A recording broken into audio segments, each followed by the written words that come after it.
যাদের বাসা বাড়িতে জিন ভূতের অত্যাচার রয়েছে তারা এই আমলটি করলে ইনশাআল্লাহ জিন ভূতের অত্যাচার থেকে মুক্তি পাবে। আমলটি করার জন্য কিছু জিনিসের প্রয়োজন রয়েছে। ১ নাম্বার হলো ১০ লিটার জমজমের পানি কিংবা বৃষ্টির পানি সংগ্রহ করবে।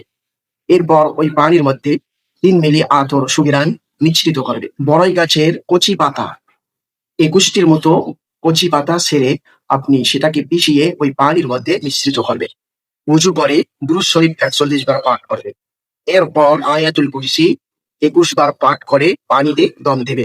এরপর সূরা ফালাক, আউযু বিল্লাহি বিসমিল্লাহ সহিত ২১ বার পাঠ করে পানিতে দম দিবে। এরপর সূরা নাস, আউযু বিল্লাহি বিসমিল্লাহ সহিত ২১ বার পাঠ করে পানিতে দম দেবেন। এরপর আবারও ২১ বার দুরূদ শরীফ পাঠ করে পানিতে দম দিবে। এরপর ওয়ানুনাজ্জিলু মিনাল কুরআনি মা হুয়া শিফাউন ওয়া রাহমাতুল লিল মুমিনিন এই আয়াতটি ৪১ বার পাঠ করে ওই পানিতে আপনি দম করবেন।